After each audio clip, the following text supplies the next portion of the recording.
नमस्कार, स्वागत है आप सभी का प्राइम न्यूज में। मैं आपके साथ खुशबू खान और यूपी प्राइम में सबसे पहले बात करेंगे आजमगढ़ की।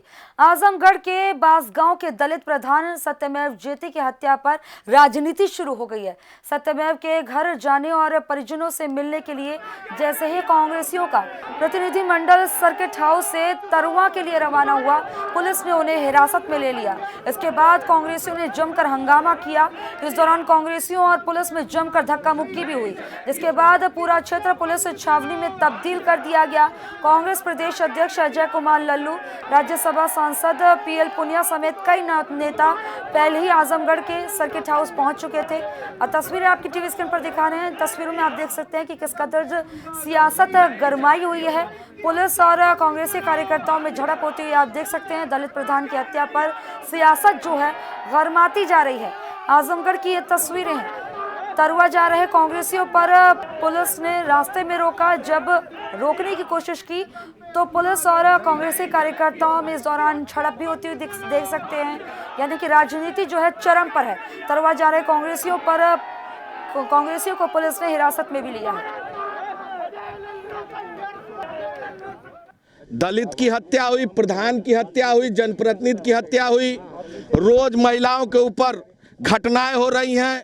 इस सरकार को अंकुश लगा पाने में पूरी तरह अक्षम साबित हो रही है। पुलिस के दम पर हमको रोकने का काम कर रही है। शायद जितनी फोर्स यहाँ लगी है, यह फोर्स उन अपराधियों को पकड़ने में लगी रहती तो अपराध इस प्रदेश से अपराध मुक्त होता।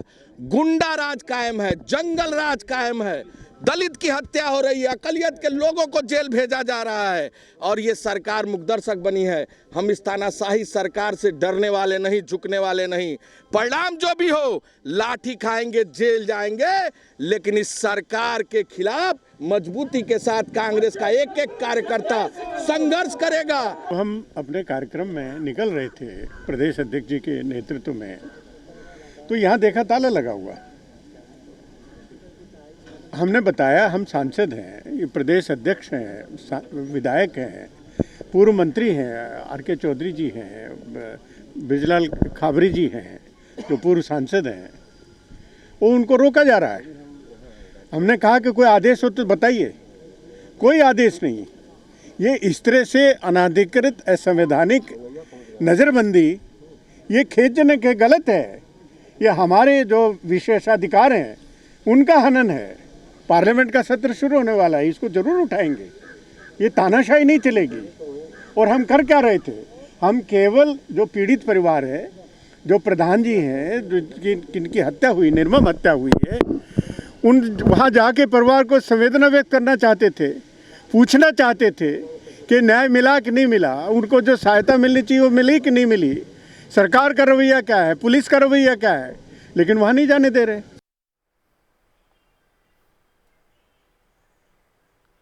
आजमगढ़ में दलित प्रधान की हत्या का मामला तूल पकड़ता जा रहा है।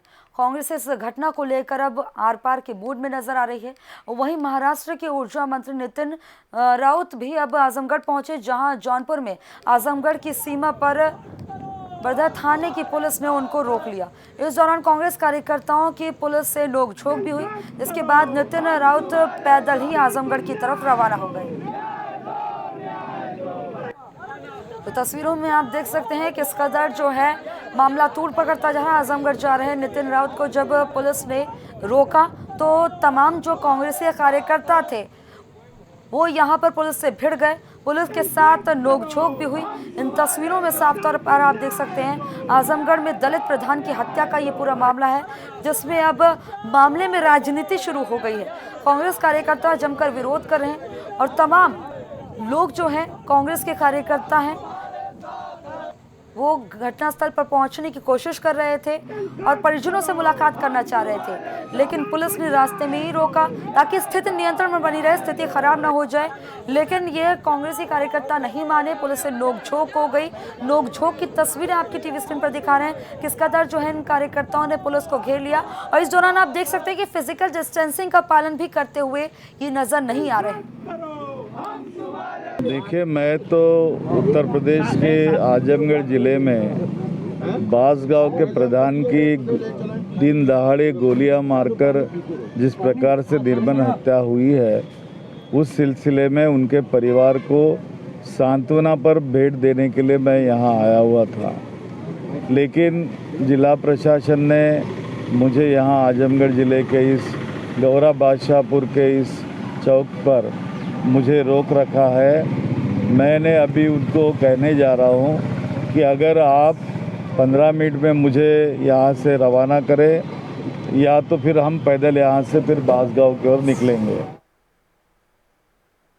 तो इस स्वच्छता सर्वेक्षण 2020 में नगर निगम आगरा ने लंबी छलांग लगाई है। रैंक में सुधार करते हुए आगरा देश में 16वें और प्रदेश में दूसरे नंबर पर पहुंच गया है। अगर साल 2019 की बात की जाए तो आगरा देश में 85 नंबर और प्रदेश में 5वें नंबर पर था। इस मौके पर नगर निगम में जश्न का माहौल देखने को मिला। मौजूद मेयर नवीन जैन का कहना है कि साल 2020 के सर्वेक्षण में जिस तरीके से विभिन्न शहरों के बीच टक्कर थी, उस हिसाब से आगरा ने अच्छा प्रयास करते हुए देश में 16वां स्थान प्राप्त किया है। वहीं नगर निगम आयुक्त निखिल टीकाराम ने मेयर के प्रयासों की जमकर सराहना की।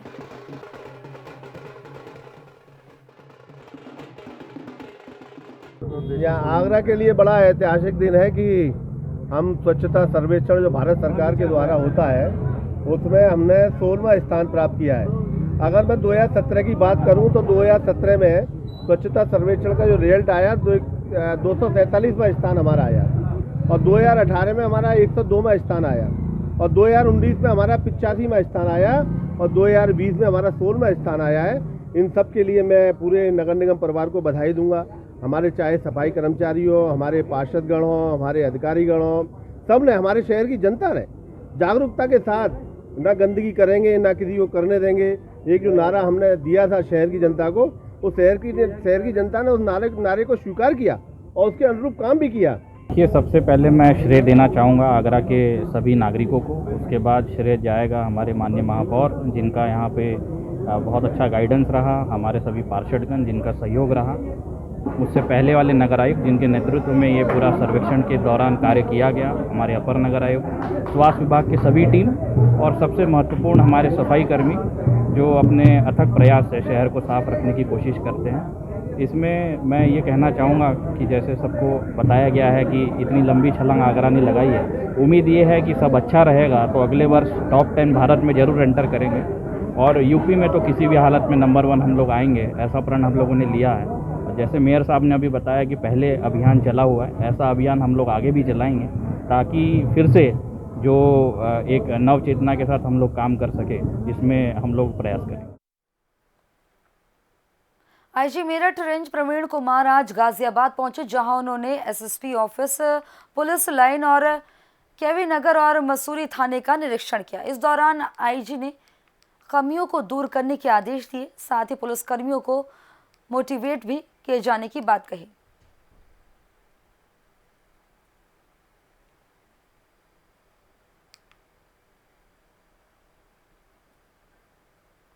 आईजी प्रवीण कुमार ने गाजियाबाद का निरीक्षण किया। इस दौरान तमाम जगहों का निरीक्षण किया और कोई कमी पाई गई है तो उसको दूर करने की बात कही। वहीं तमाम पुलिसकर्मियों को जो है हौसला अफजाई की और तस्वीरें आपकी टीवी स्क्रीन पर दिखा रहे हैं। आप देख सकते हैं कि आईजी प्रवीण कुमार जब गाजियाबाद दौरे पर थे तो पुलिस में हलचल भी दिखाई दी और इस दौरान जो तमाम जो कमियां पाई गई हैं उन्हें सुधारने के दिशा निर्देश दिए हैं, तमाम जगहों पर जाकर निरीक्षण किया है और इसी के साथ उत्साहवर्धन का भी काम किया है पुलिसकर्मियों का, ताकि और ज़्यादा अच्छे से लगन के साथ, सच्चाई के साथ अपने काम को करें। हर पुलिस के हर जवान को कई सारी चुनौतियां एक साथ सामना करना पड़ती हैं। एक तो कोरोना का टाइम है, उसमें क्या स्थिति है, कैसे कैसे लोगों को हमें जागरूक करना है, अपने लोगों की सुरक्षा रखनी है, साथ ही साथ जो अपराध नियंत्रण की स्थिति है उसमें प्रभावी कार्रवाई करानी है। इसमें क्रिमिनल जस्टिस सिस्टम में जेल का, प्रोसिक्यूशन का, पुलिस का कैसे एक बेहतर समन्वय हो और कैसे हम अपराधी पर प्रभावी ढंग से कार्रवाई करा सकें, इस पर हम लोगों का उद्देश्य होता है निरीक्षण पर जाकर के देखना, पुलिस के वेलफेयर से लेकर के पुलिस के इन्वेस्टिगेशन और क्राइम कंट्रोल और क्राइम प्रिवेंशन पर एक अपनी बात रखना, देखना। गौतम बुद्ध नगर में 2 दिन की बारिश से पूरा जिला जलमग्न हो गया है। विकास के जो दावे किए गए थे वो बारिश होने के बाद पूरी तरह से फेल हो गए। ग्रेटर नोएडा के सूरजपुर स्थित जिला मुख्यालय में बारिश के चलते जलभराव हो गया। पूरे कलेक्ट्रेट में पानी भर गया और जो गाड़ियां वहां पर थी वो पूरी तरह से पानी में डूबती हुई नजर आ रही हैं। तस्वीरें आपकी टीवी स्क्रीन पर हैं। इन तस्वीरों में आप देख सकते हैं कि हालात किस कदर जो है बस से बदतर बने हुए हैं। वहीं ग्रेटर नोएडा के एसएसपी बता दें कि एसएसपी कार्यालय के गेट के बराबर में खड़हल मकान भी दीवार जो है वहां पर दीवार गिर गई, जिससे कई लोग दीवार के नीचे दबने से बाल बाल बच गए। इन तस्वीरों में आप दिखा रहे हैं कि जो बड़े बड़े दावे किए जाते हैं नगर निगम द्वारा, प्रशासन द्वारा कि इस बार बरसात आएगी तो कोई परेशानी नहीं होगी, जल निकासी की तमाम व्यवस्थाएं की गई हैं, लेकिन ये दावे जो हैं ये सिर्फ कागजों तक सीमित नजर आते हैं। जमीनी स्तर पर हालात बस से बदतर होते हैं। इन तस्वीरों को देखकर आप अंदाजा लगा सकते हैं कि हालात कितने ज्यादा बस से बदतर हैं। आधी आधी पता है गाड़ियों के टायर डूबे हुए हैं और इसी पानी से लोगों को गुजर कर निकलना पड़ रहा है। वहीं थाने के पास एसएसपी कार्यालय के पास एक दीवार भी गिर गई जिसमें बाल बाल लोग दबने से बचे हैं। एक बड़ा हादसा होने से टल गया है। एसपी कार्यालय के बराबर एक मकान की ये दीवार है जो ढह गई। 2 दिन से लगातार बारिश हो रही है और इस बारिश ने प्रशासन की पोल खोल कर रख दी है।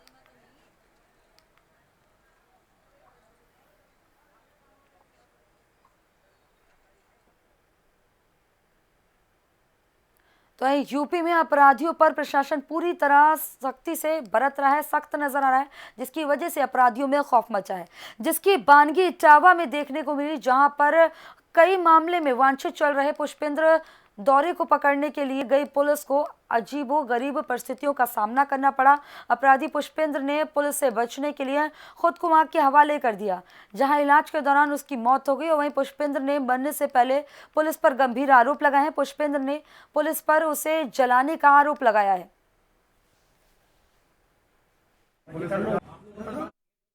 मैं स्कूल में लेटा था, चौकी का स्टाफ आया, चौकी के दरोगा और एक सिपाही विनीत यादव, दरोगा ना और सिपाही विनीत ने पेट्रोल डाल के आग लगा दी। कोई कारण नहीं बताया। 2-4 बार मेरे घर में पहले भी कूद चुके हैं। इसकी शिकायत हमने अफसर एसपी साहब से की थी। हमारी जांच की जाए, हमारी जो अपराधी पकड़े गए हों उनकी कॉल डिटेल, हमारी मोबाइल लोकेशन और गहराई से जांच की जाए। अगर मैं दोषी हूं तो मुझे कड़ी से कड़ी सज़ा दी जाए। एक हमारा मामला चल रहा है बहेड़ा निवासी गोपी श्याम पाठक से भूमि विवाद का, वो पैसे वैसे दे के ये काम करवाते हैं। मेरे पति स्कूल में लेटे थे, अपने घर पर स्कूल चलाते हैं, ये स्कूल में लेटे थे और पुलिस आई, एकदम कूद पड़ी है मेरी। तो मैं सोची कि हम यहाँ से भाग जाए, पता नहीं ये क्यों आए मेरे घर पे। और जैसे निकलने की कोशिश करी तो पेट्रोल छिड़क दो साहब और आग ही लगा दी और मारने की कोशिश करी। जा कही अगर तुमने कहू से कही तो हम कही जान से मार दिए, एनकाउंटर कर दिए।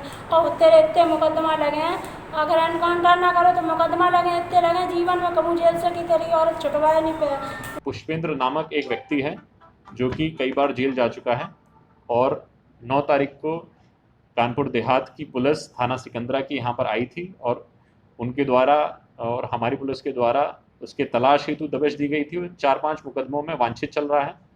तो उसी के सर्च के क्रम में जब सूचना मिली पुलिस को तो उसके पुष्पेंद्र के रूम में ऑलरेडी 2 ज्वलनशील पदार्थ की बोतलें थी जिसके उसने अपने ऊपर डाल ली हैं और पुलिस कर्मियों द्वारा उस आग को बुझा दिया गया है और उसको अस्पताल में एडमिट करा दिया गया है। उसकी कंडीशन अभी स्टेबल है।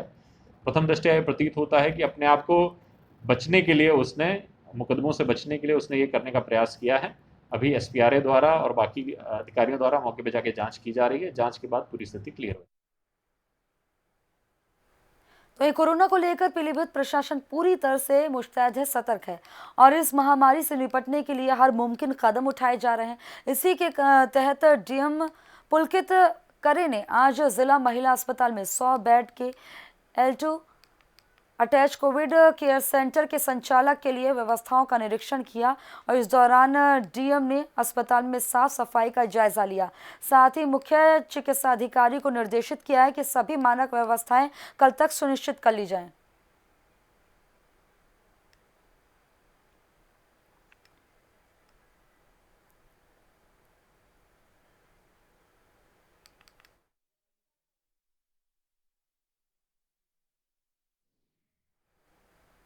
बलिया बेलथरा रोड तहसील के एसडीएम अशोक चौधरी का तांडव देखने को मिला है, जहां सड़क से लेकर तहसील तक एसडीएम ने जमकर तांडव किया और चेकिंग के दौरान दुकानदारों को जमकर पीटा। वहीं एसडीएम के गार्ड भी आम लोगों को पीटते नजर आए। इस दौरान एक दुकानदार को गंभीर चोटें आई हैं।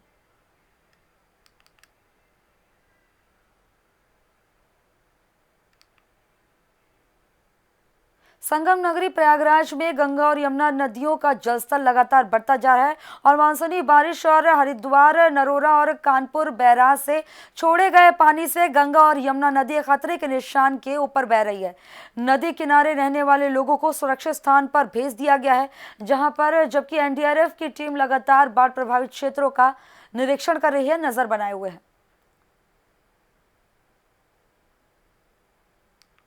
कौशाम्बी में माफियाओं के हौसले बुलंद है। ताजा मामला कौशाम्बी के सिरोथा तहसील के गौराहार गांव का है, यहाँ जहां पर पीड़ित किसान सत्यनारायण की करोड़ों रुपए की बेशकीमती जमीन पर सिरोथा में के मौजूद बीजेपी ब्लॉक प्रमुख जितेंद्र सोनकर ने अवैध कब्जा कर लिया है। पूरे मामले में पीड़ित किसान की शिकायत के बाद पूर्व में ही एसडीएम सिराथू ने अपनी जांच रिपोर्ट में अवैध कब्जे का खुलासा किया था। मामला यह है कि हमारी जमीन भूमधरी जमीन है और जितेंद्र सोनकर ब्लॉक प्रमुख जो है जबरन गुंडाई के बल पर घेर रखा है पूरी ज़मीन।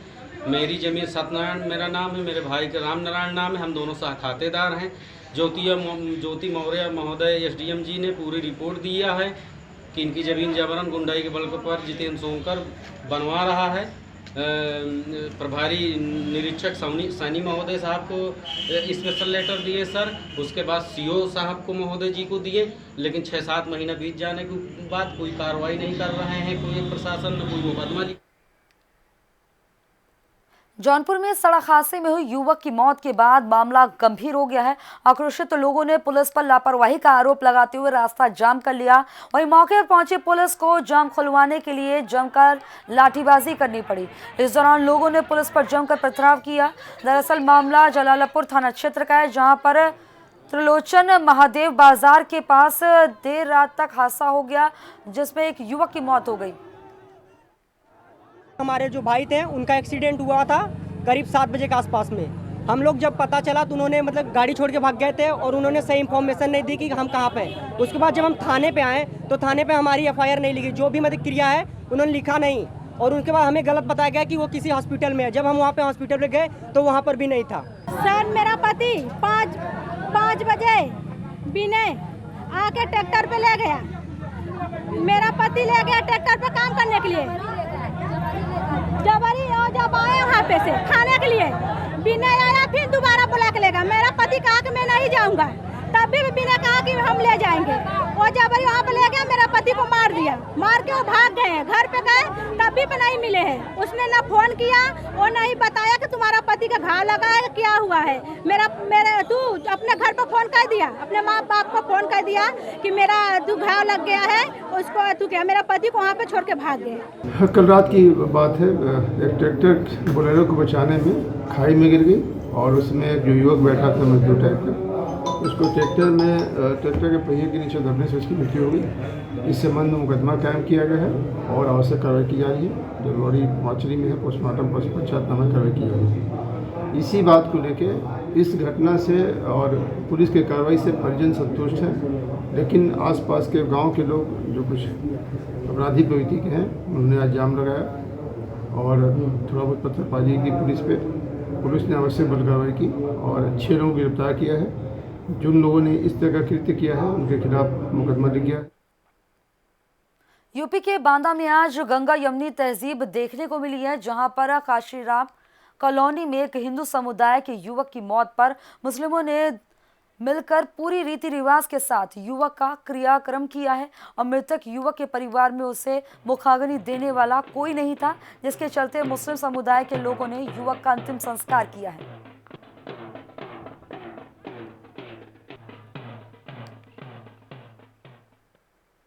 हमारे पड़ोसी की तबीयत खराब थी, बंटी नाम युवक थी, उसकी तबीयत खराब थी तो 2 बजे रात में उसको बड़े अस्पताल लेके गए। उधर हमारा घोषित कर दिया उसको, तो हम लोगों ने जो है इधर जो है सारे क्रियाक्रम करके राजघाट में लेके आए उसको। सारे मुसलमान भाइयों की मदद से क्रियाक्रम हो गए। हमारे पड़ोसी जो है चंदभान शाही का लड़का बंटी, उसकी अचानक हालत ख़राब हुई और वो जो है रात के 2 बजे उसको अस्पताल लेके गए। वहाँ पे डॉक्टरों ने मृत घोषित कर दिया। उसका लाके हमारे मुस्लिम भाइयों ने सबने मिलके उसको उसका क्रियाक्रम अंतिम संस्कार राजघाट में किया गया। अलीगढ़ के जसरतपुर में बरसात में घर की दीवार गिर गई, जिससे पशु की दबकर मौत हो गई, जिसके बाद 2 पक्षों में जमकर मारपीट हुई। इस दौरान फायरिंग भी हुआ और इस दौरान दोनों पक्षों से कई लोग घायल हुए, जिसमें महिलाएं भी शामिल हैं। और वहीं मौके पर पहुंची पुलिस ने घायलों को अस्पताल में भर्ती करा दिया और मामले की जांच शुरू कर दी। ये एक कच्ची दीवार थी, 2 परिवारों के बीच में थी, जो गिर गई थी। उसी के गिरने के ऊपर दोनों परिवारों में आपस में मारपिटाई झगड़ा हुआ, जिसमें दोनों तरफ से ही चोटें आई हैं और जिनको उपचार हेतु दे दिया गया है और दोनों तरफ से ही इसमें मुकदमा लिखा दिया गया है और इसमें कानूनी कार्रवाई की जा रही है। सर, क्या फायरिंग भी हुई है? कोई फायरिंग नहीं हुई है, आपस में दीवार गिरने पे ही। नोएडा में बीजेपी महामंत्री चंदगी राम यादव के डांस का वीडियो सोशल मीडिया पर जमकर वायरल हो रहा है, जहां बीजेपी महामंत्री महिलाओं के बीच जमकर नाचते हुए नजर आ रहे हैं। वहीं कार्यक्रम में महानगर अध्यक्ष मनोज गुप्ता भी दिख रहे हैं। सेक्टर 19 स्थित सनातन धर्म मंदिर में आयोजित कार्यक्रम में बीजेपी महामंत्री जमकर थिरक रहे हैं। वहीं बीजेपी महामंत्री के डांस की सोशल मीडिया पर अब जमकर आलोचना हो रही है।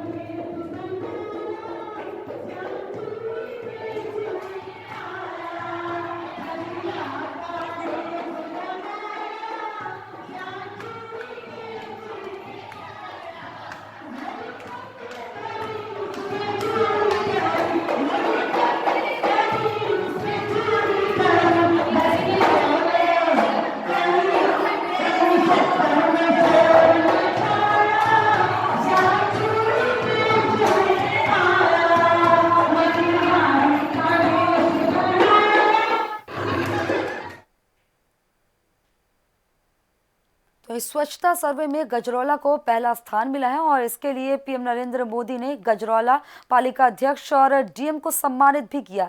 इस सम्मान वीडियो कॉन्फ्रेंसिंग के जरिए नगर पालिका गजरौला को दिया गया। नगर पालिका गजरौला को इनोवेशन एंड बेस्ट प्रैक्टिसेस के लिए चुना गया है और ये पूरा कार्यक्रम अमरोहा कलेक्ट्रेट परिसर में हुआ।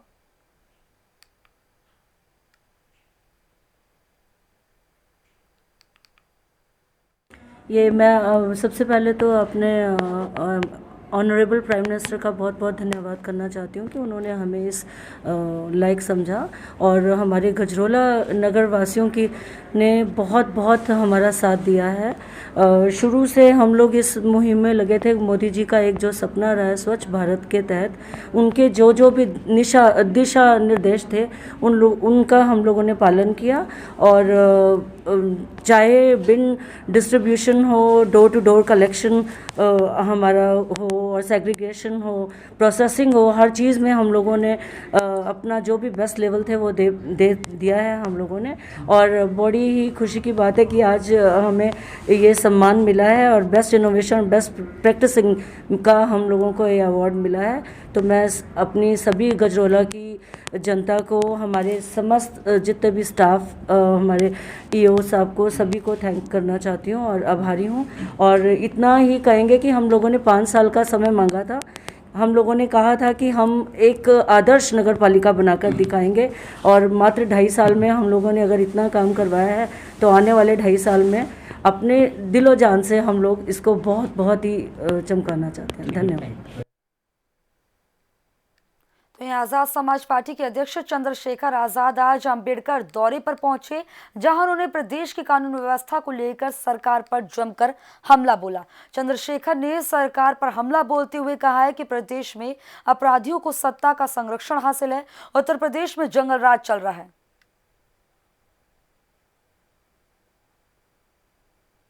यूपी प्राइम में फिलहाल मेरे साथ इतना ही। देश प्रदेश की तमाम अहम खबरों के लिए देखते रहिए प्राइम न्यूज, क्योंकि सच जरूरी है। नमस्कार।